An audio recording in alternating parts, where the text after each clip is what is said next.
Black Nature Boy, Scoot Andrews, Tampa, Florida. You're watching Drinking at Moe's.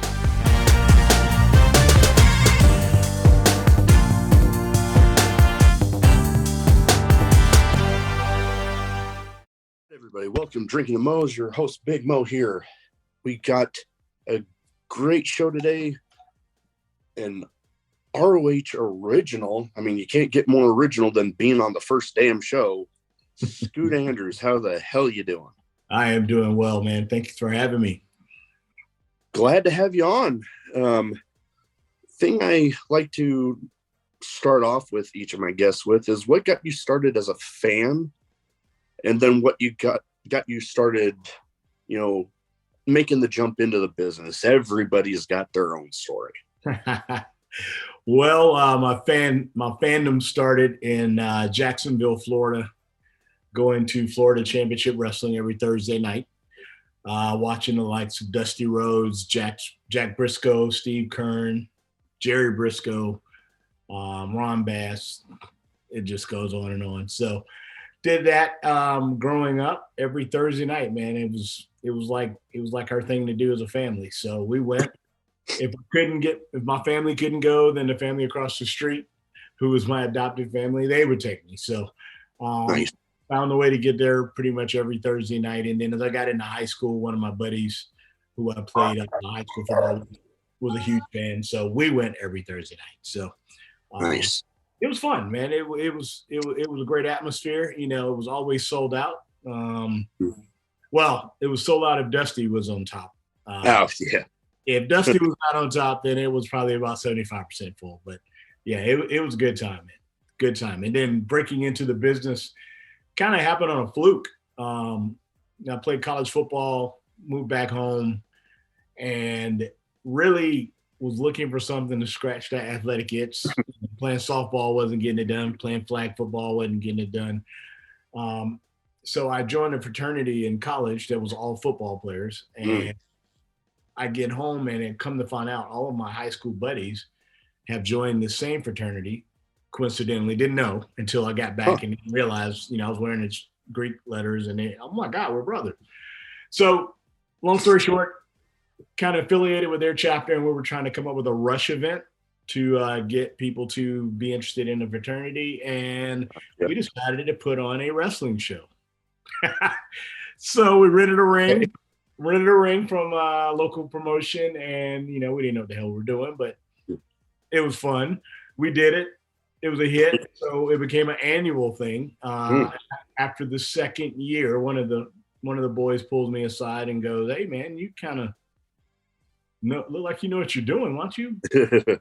I'll train you." So his name was Hot Stuff Damian Lee, and I went out and trained with him for about 6 weeks, and then did my first match, obviously with him. And then, my first 6, 7, 8 months in the business, I just worked him and nobody else until, I knew what I was doing. So that's kind of how I got started up in Jacksonville, and, wrestling, doing shows once every 6 to 8 weeks. Yeah. Not really a pro wrestler at that point, but is what it is. Is what it is. Yeah. No, and that's nice growing up that you had that family connection with it, everybody going. I didn't really have that luxury. I think I even remember my dad once telling me after they took me to my first WWE show when I was like in 3rd grade, I think he was thinking that I was going to grow out of it after that, I finally got to go to a show. Now I'm going to. Sure. And here I am almost, I turned 39 in July, and I'm still, and they would still give me crap about it, because I remember when I got back from the Navy, they were like, "Do you really think you're going to meet anybody at those shows?" And a funny story, I became close friends with a bunch of the wrestlers from the area, and one had tried to convince me to go to this one promotion for a while. I finally caved. And then I hadn't been there more than half hour, 45 minutes. And he's like, "Hey, I got somebody I want you to meet." And here I am now tomorrow, married 3 years. Wow. So I met somebody at one of the shows. Yeah. Not exactly what you were looking for, but you found it. Yeah. That's awesome, man. But yeah, no, that's great. You had that, family shared interests. I've done things with, inviting before I met my wife, inviting my brother along, inviting different friends along. And for some of my friends, it caught on a little bit. Brother, not so much. Sure.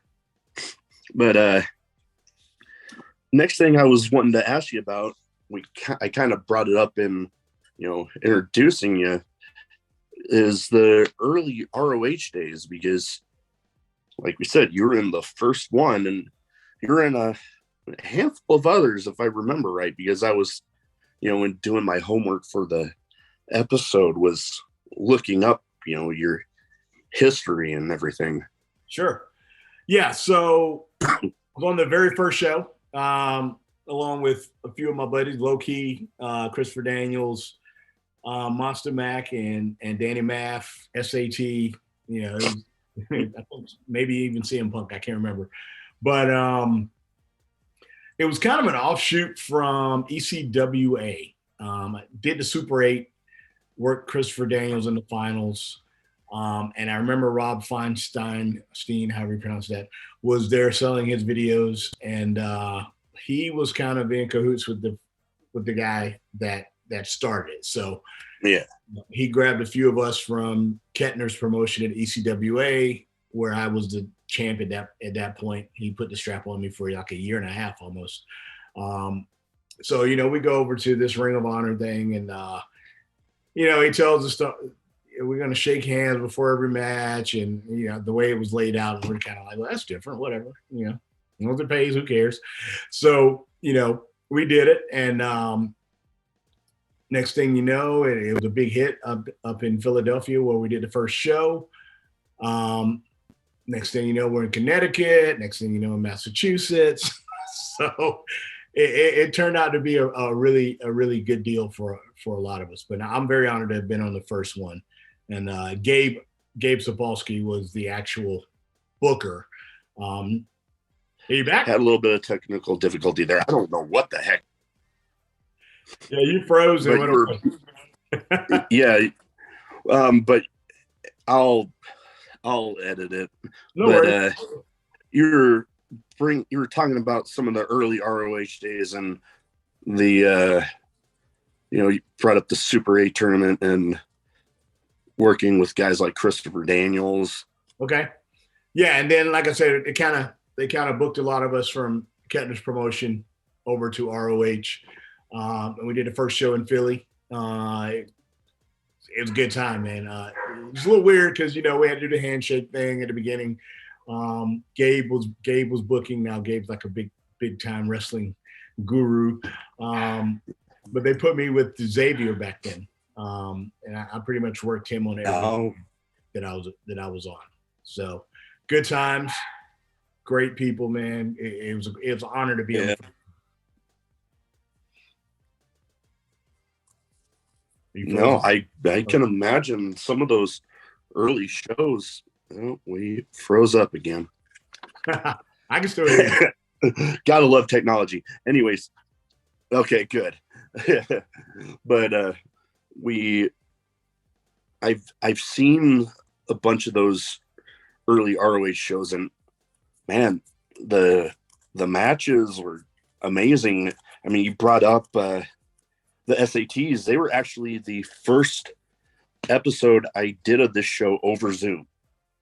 Oh, nice. I reached out and they were all for it, and we chatted up every now and then. I'm hoping to get them on again here soon because they seem to be doing pretty big things with getting back there with MLW right now. Yeah, they are, and they look great. Oh yeah, no, amazing work. What are some memories you have of those early ROH days? The crowd, back then, I had only really wrestled in Florida and worked for Kettner, and his crowds are pretty good at ECWA, but Philly is a whole different animal. If you're over, you're over. Yeah. It can be daunting, but somehow Xavier and I both got over, so Yeah. it worked well. Crowd was totally in there. It was a good time, man. And I just, looking back at the talent that was on the show, I mean, we had Brian Danielson. Oh, yeah. Christopher Daniels. You had Loki. You had Sumi Sakai. Yep. You had Danny, like I said, Danny Math and Monster Mac. You had SAT. You had Eddie Guerrero and a few of those. So it was just, top to bottom. It was just great talent.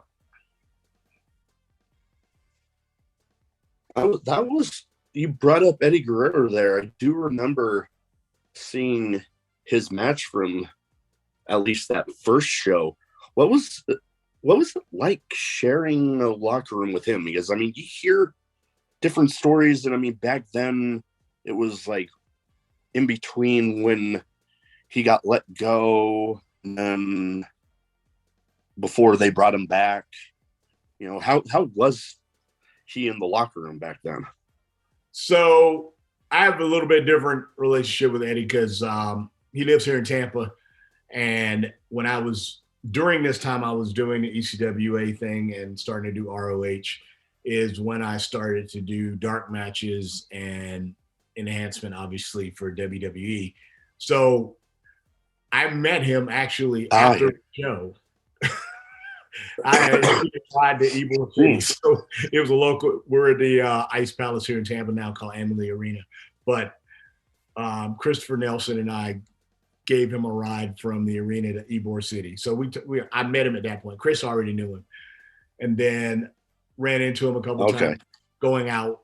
So I knew him already, but I think that was the transition period where he started to get his life straight and stopped doing the drugs and the things that he was doing. So he had found God at that point, and actually he ended up going to my church. So I would see him in church on Sunday after wrestling up at ECAA at Ring of Honor. So yeah, he's a great guy, man. He's quiet, unassuming. If you ask for advice, he was a good locker room. Oh yeah, no, I heard once he started getting his life back on track after getting let go of some of the things that was going on with him at the time when he found God and all that. I've heard they say a lot with some people that you don't really hear many people say a bad word about him. During that period, it seems like that was the case for him. Sure. Like everybody seemed to enjoy being around him. Yeah, he was awesome, man. Again, like I said, if you ask for any advice, he was a wealth of knowledge. I actually worked out with him a couple of times before shows. He showed me a good little exercise to blow myself up before shows even start. So now I start off every workout with Eddie's little trick he taught me. So I'm already blown up when I start training. So took that from him, took a lot of different ring psychology things from him. He was just a giving guy. Just, when he left here, it was not good. He is missed by a lot of people. Oh yeah, no, totally. I remember when I first heard about his passing, it was definitely a bit of a shock because, you see him on WWE programming. It was like literally just a few days before. Yep.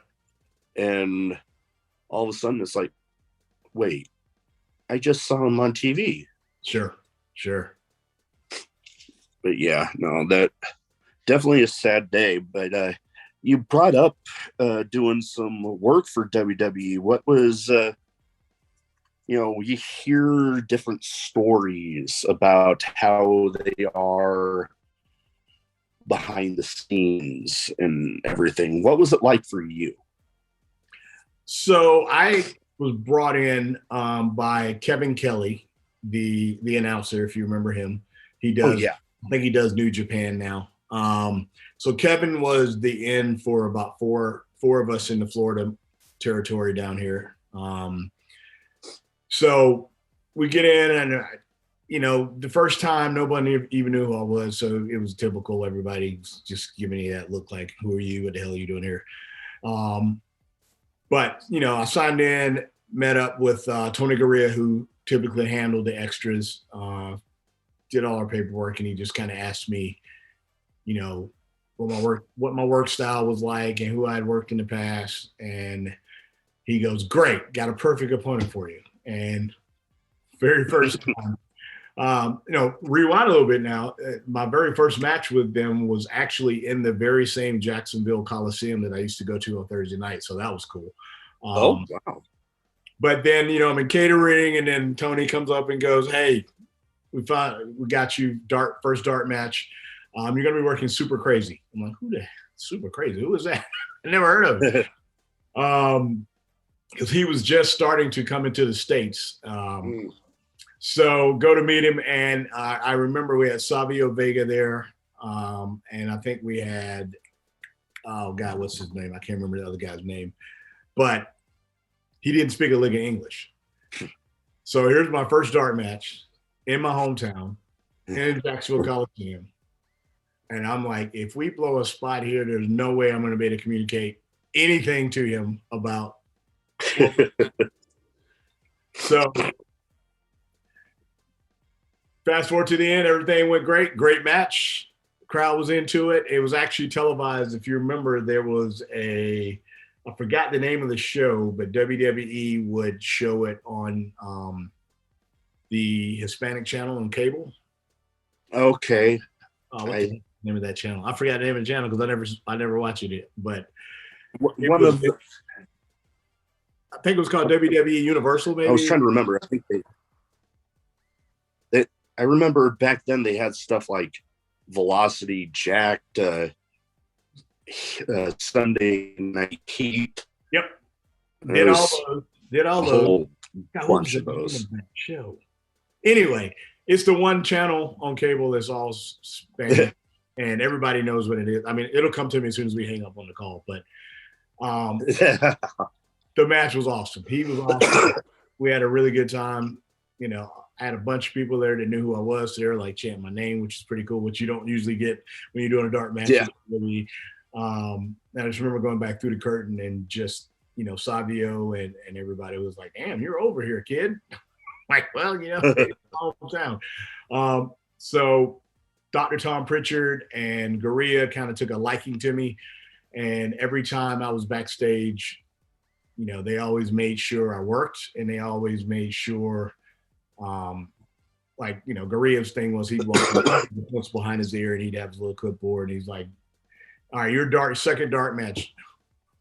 Which one of these guys can you have a good match with?" And I'd tell him who it is. He's, "All right, you're over. Put it together." Hey, your agent is whoever. And then as I stopped doing the dart matches and they started using me on Jacked and Velocity, then Dr. Tom would come up and tell me who I was working. And, you go look at the sheet and see who you're working and find out who your agent is. But it was either Dr. Tom Pritchard or Guerrero was pretty much the agent for all the enhancement matches.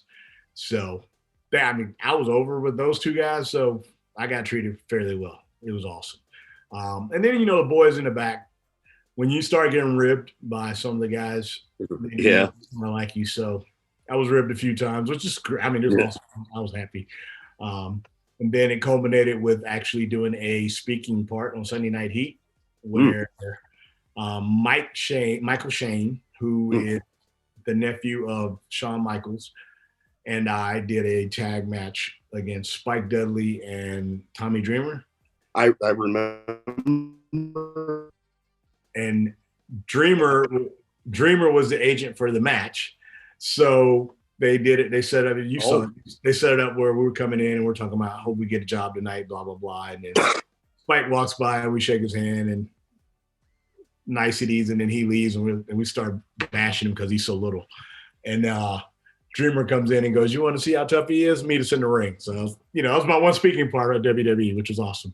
But we had a hell of a tag match, and Arn Anderson was actually the match agent, even though it was Dreamer's idea to put it all together. And I just remember after the match, because Arn was always in charge of the tag team stuff. And we came back through the curtain there.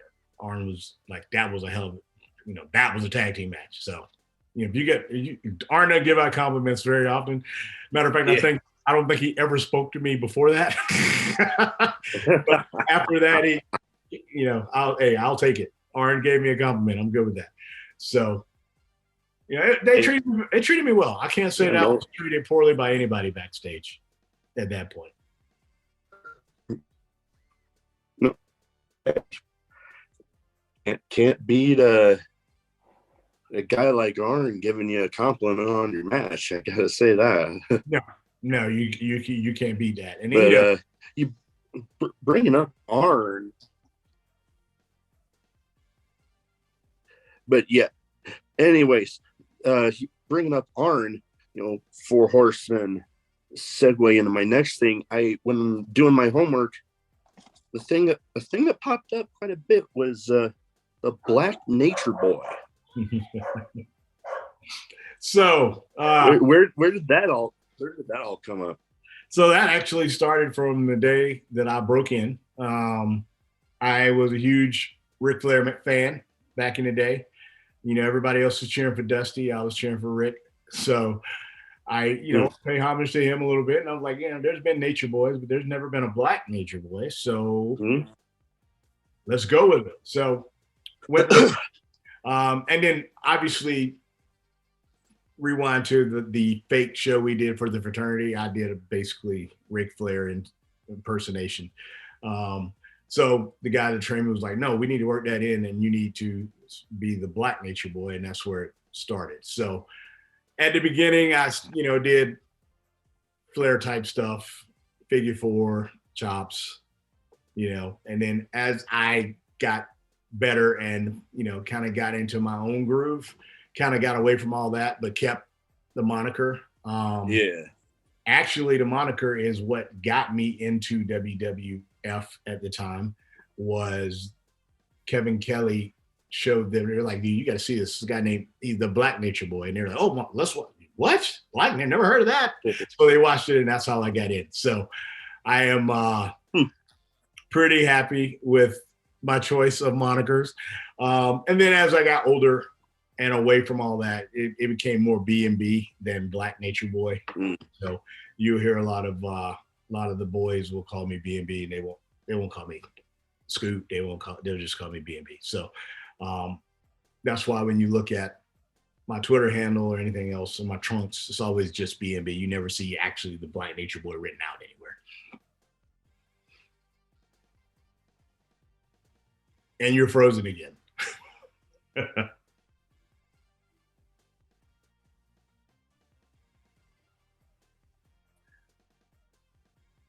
Gonna have to do some major editing.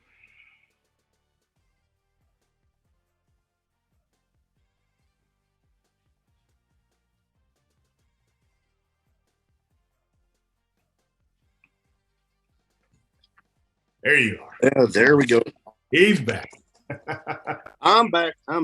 No technical difficulty, but the thing that I was just gonna get into was, what are some of your opinions on like the current crop of wrestling out there? There's so many choices. Do you pay much attention to some of the current state of things? It's weird. Not really. I'll watch AEW, and I'll watch, because Christopher Daniels is there, Frankie Kazarian, Bryan Danielson now, Samoa Joe, a lot of guys I used to work with. So I'll watch those guys, and, I'll fast forward through until I get to their stuff. And then the WWE, obviously, AJ Styles, it's a good friend of mine, and the guy worked a lot back in the day in the indie circuit. When I came back and did the show last month in New Jersey, I started to watch it a little bit more just to kind of see how everybody was working and make sure the stuff that I did was still applicable, if you will. Yeah. And it was, thank goodness. But yeah, I really don't. I mean, other than watching my boys, I really don't have any take, if you will. Um, and MVP obviously in WWE. Him and I were Oh, tag. yeah. We were tag team back in the day. Um, so I like to watch him. He's doing really well. Actually, I talked to him this past weekend. He's doing really well. So yeah, I watched Oh, those yeah. guys. And you know, leading up to that match in New Jersey, I will say I watched probably 3 weeks worth of AEW and WWE. So Yeah. jumping in like that, didn't really know storylines, just kind of watching work and all that. But yeah, some good workers, man. NXT as well. There's some really good workers at NXT. So Oh, yeah. No, they definitely got a solid group down there. NXT, AEW, same thing. They had one hell of a show from what I hear this last weekend. I unfortunately didn't get to watch that one. I was flying back from St. Louis. I got invited down to the Warrior Wrestling did a show okay. down in St. Louis. I was flying back from that. So everything I've heard some mixed, but for the most part positive. I know I love the Warrior Wrestling show, probably hands down the best one that I've ever actually been to. Wow. Like they had Jeff Cobb versus Jonah. Let's see, Brian Cage made a kind of a special appearance. He wasn't originally scheduled, but when Will Ospreay had to back out because of the kidney infection, they ended up getting him. Okay. So, all in all, pretty great match, pretty great show. I've never seen it to the point where people are in a match, and we talked a little bit about chops earlier.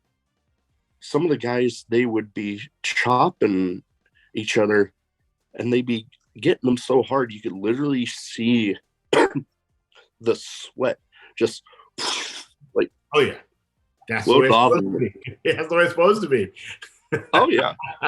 But you when you're watching it on TV, you don't really, I guess, get that great of a view of it. But you don't. When you're there in person, and it's, you definitely get a good view of it happening, and you're like, oh, my chest hurts now. Yes, that's the way it's supposed to be, man. I love that. And look in, the guy that trained me didn't really teach me that, but after about, say, a year and a half working, I came across, ended up being one of my best friends. It was in my wedding, Hack Myers from ECW. Kind of took me under his wing, and we travel up and down the road together for years and years and years. And one of the first things, as he took me under his wing and taught me a different style, because back then it was all big man, slow Florida pace, and it, not conducive for a guy that's 215 pounds. So I learned from Hack how to do a little bit more. And the first thing he taught me was, if you're going to chop, make sure you have a good chop. And I was like, why is that? He goes, if you don't have a good chop, you will get chopped back a lot, or people will chop you a lot. If you have a very good chop, then you will never get chopped unless you want. And I took that to heart, and I worked on it. And then, kind of got a good chop.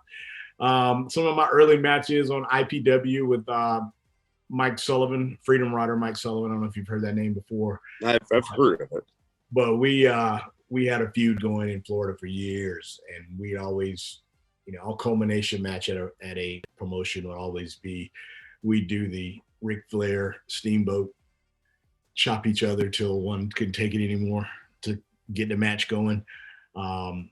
and we both walk out of there with full blown handprints on our chests. It was good times. Good times. Oh man, I always love those times, and when you get two guys in a match that can like really chop a guy. Like recently for the Ring of Honor television title, they had Samoa Joe versus Minoru Suzuki. Oh yeah, I saw that spot. And holy crap, I saw that spot. That was awesome. Oh man, I'm watching it and I'm like, there isn't, with the sheer amount of wrestling that I've watched, there isn't a whole lot that like gets my jaw dropping. My jaw was on the floor watching that. Oh yeah, and you know why? Because no one else does it anymore. It's a lot of spots and a lot of big moves and a lot of wow moments, but nobody just stands there and chops the hell out of each other. And that's why it was over. And that's why I still do it. I mean, I did it at Expected up in New Jersey against AC Mack. And, we got down on the floor and we were like right next to the fans. And I was like, here we go. And I let loose with a couple. He chopped me back and I chopped him, and he was like, he had to walk away. But, that's the way it should. I mean, if you're sitting in the front row and I chop someone in front of you, you should feel it and hear it. And you should, like you said, see the sweat fly off his chest. But yeah, AC was great to work with, man. His chops were better. He didn't want to chop me, but his chops are okay. That's awesome. Speaking of similar type of thing that also happened, Warrior, with Jeff Cobb and Jonah, like two huge guys, and they weren't chopping each other, although they did at some point, but they started off the match, each of them just running into each other, trying to bounce off the ropes, knock the other guy down, and then it got to a point where they both bounced off the ropes at the same time and just kept on running into each other. And I'm just like, I remember just sitting there like, yes. Telling the big man versus big man story, man. It's the easiest match on earth. I wish I was a big man so I could pull that off, but I can't. Yeah, man. I remember actually I got to record a shorter episode of the show with Jonah, and we got to talking a lot about that and hoss fights and everything. And yep, between hoss fights and tag team wrestling, I'm like, I love it. Yes. Yeah, there's a guy at Jay Lethal School now who played in the NFL, and I'm not going to give his name out because he hasn't actually done a match yet. But he was asking some advice, and I was like, listen, bro, you're huge. You don't have to do a whole lot of anything other than just show up and step over that top rope. Once you do that, half your battle is done. All you have to do is be big and don't ever bump unless you absolutely have to. And he was like, really? I should not try this. And I'm like, no, you don't need to do that. You just beat up everyone that's smaller than you. And if you just happen to get there with someone as big as you, then y'all just spend the whole time trying to knock each other down. It's the easiest job on earth when you're 300 pounds. Trust me. He's like, okay, he's right. Oh. But it's true. It is very true. Now, 200 pounders are going to have to do a hell of a lot more work. Just saying. Yeah. No. Yeah. When you're the bigger you are with, the 300 pounders, the job really is to make yourself this big, kind of larger than life guy that's like, you're gonna have to really hit me to get me down. Sure. Yep. And and I've watched Jonah. I think I watched on Expected Unexpected, the second show they did, or maybe the first show they did. And I mean, he can move to be as big as he is. So, to do all that stuff, big hoss fight stuff. But if he can still, at the very end, pull out a big move out of nowhere, I mean, that's just even that much better. Shouldn't be doing it all the time. But, at the end or at the right point, hit something big and the crowd's going to go nuts because you're not supposed to be able to do that. Oh, yeah. No, I totally agree. If you're a guy the size of Jonah or a Jeff Cobb or oh, tall guy Lance Archer was also there.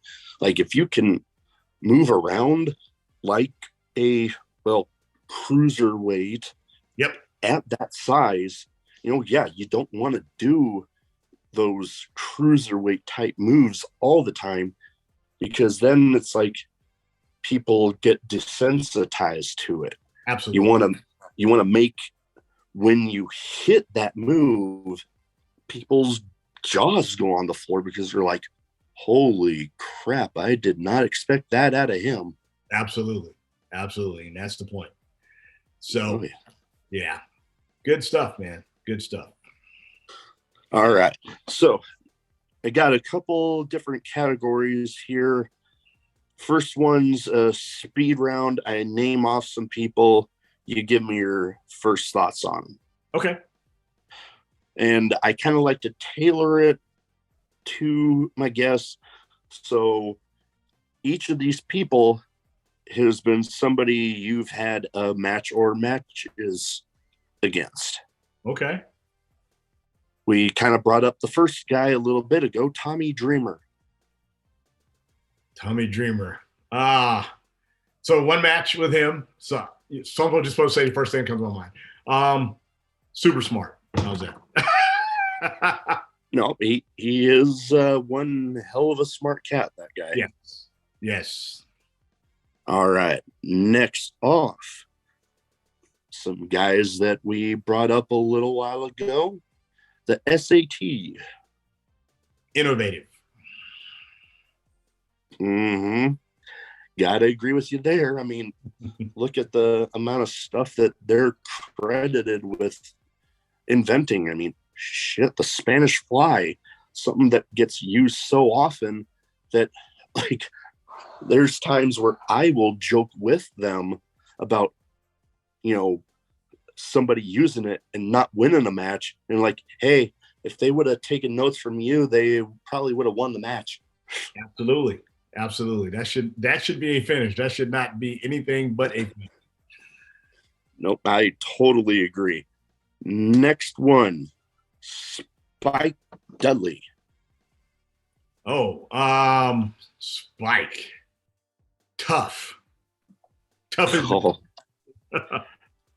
Oh yeah, nope, hard to argue with that one. I mean, especially when you go back to his ECW days and getting thrown all over hell. Yeah, great seller too. He sells like a million. Oh yeah. Oh man, that guy can take a bump and sell like nobody's business. He made me look like a hoss that night, just so you know. All right. Next guy.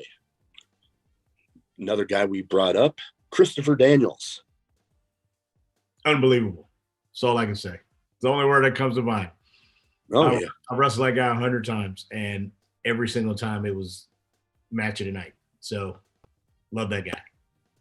Oh, yeah. No, he's got one hell of a mind for the business. I mean, now he's not so much in ring at the moment, not on a national TV scale. I mean, with his job behind the scenes with AEW, but good Lord, could that man go?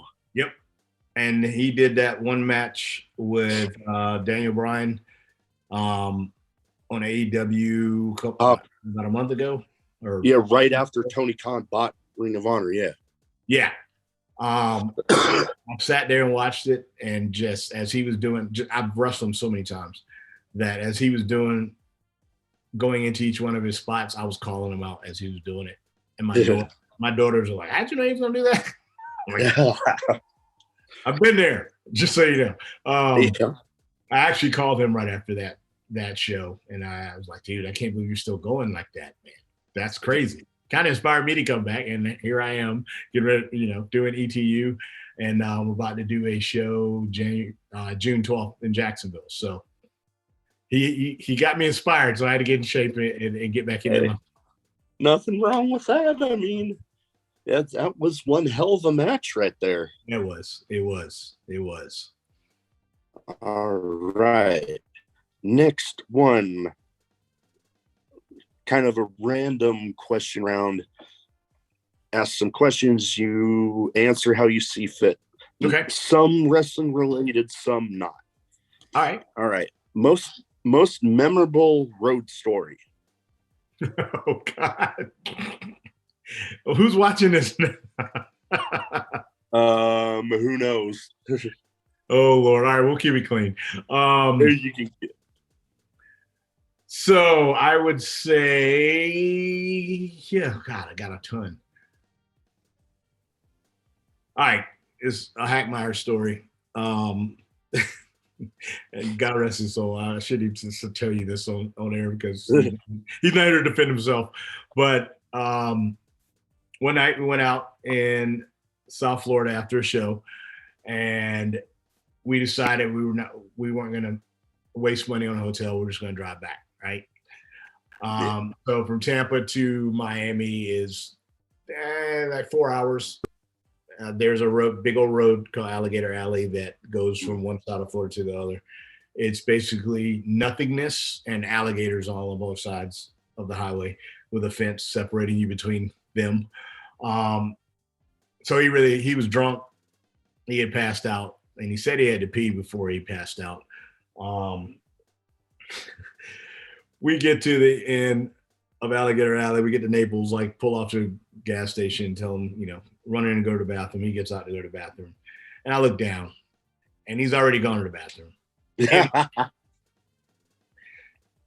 So I go to the bathroom. I'm like, dude, you peed in my car. What the hell?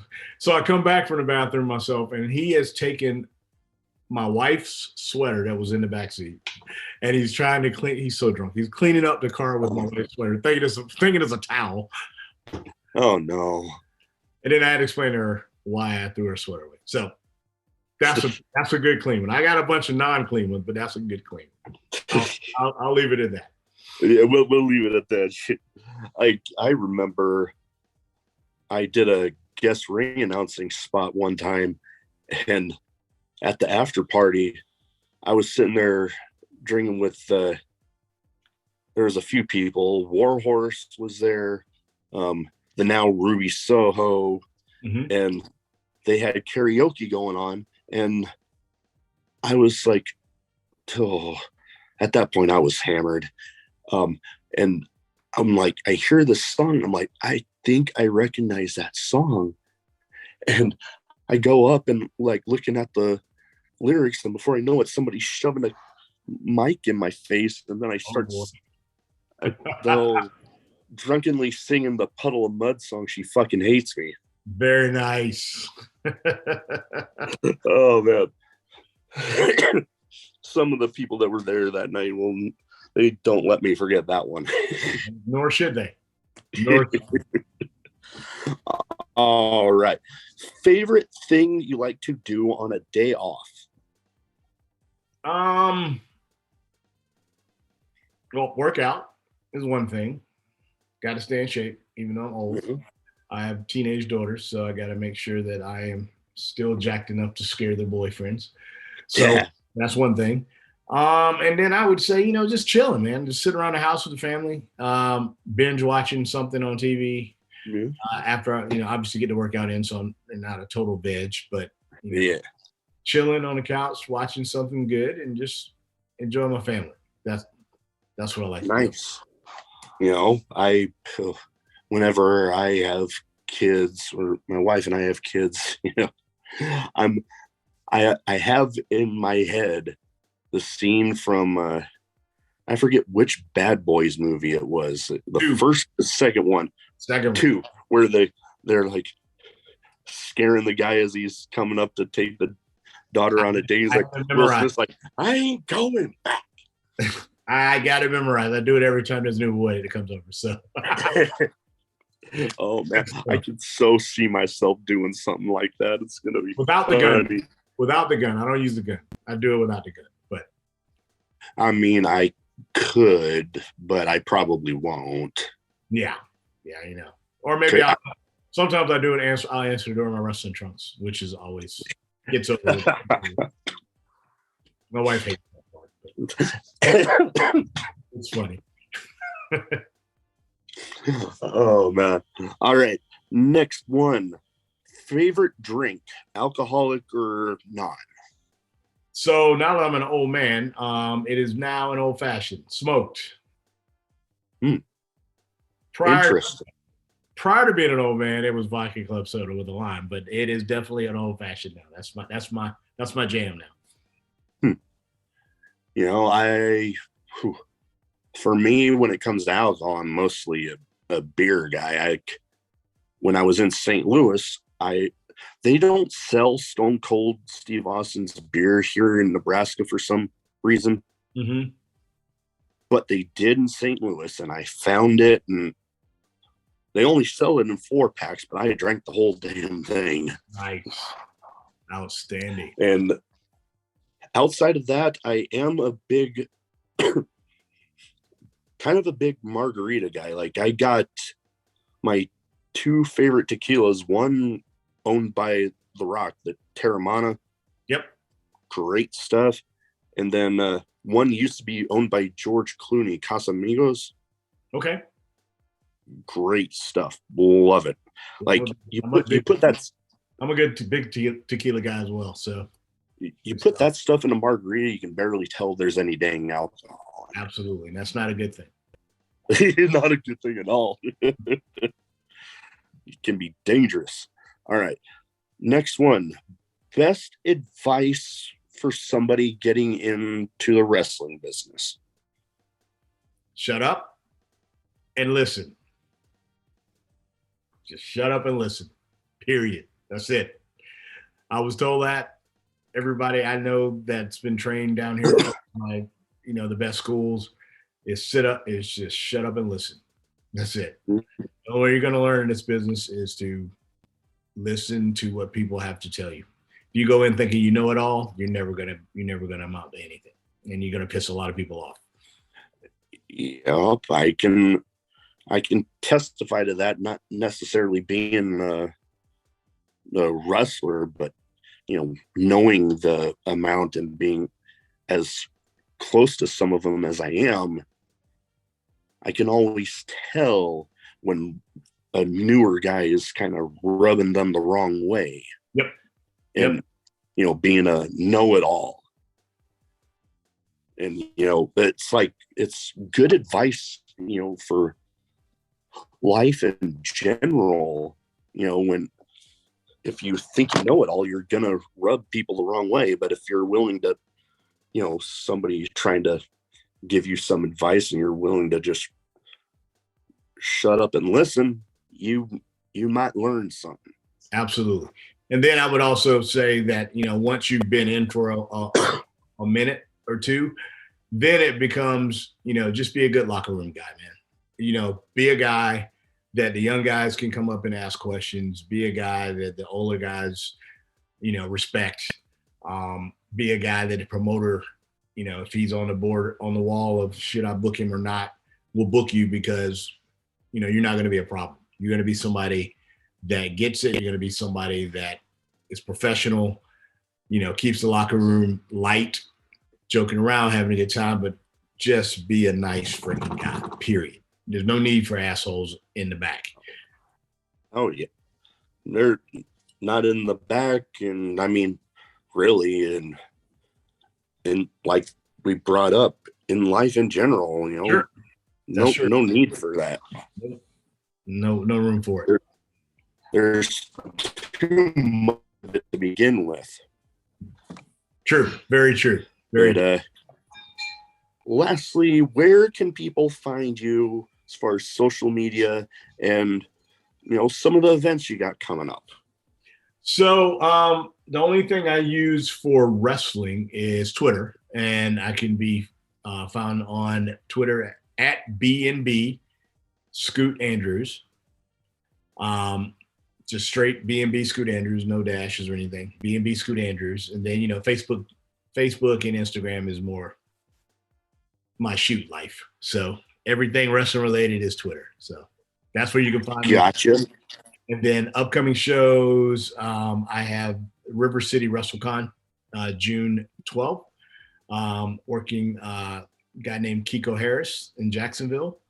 And it's actually my first match back in Jacksonville since I moved to Tampa in 2000. So I'm looking forward to that. It should be fun. And then I think I have a few things coming up back up at expected, unexpected, but they're not finalized yet. So we'll just leave it at that.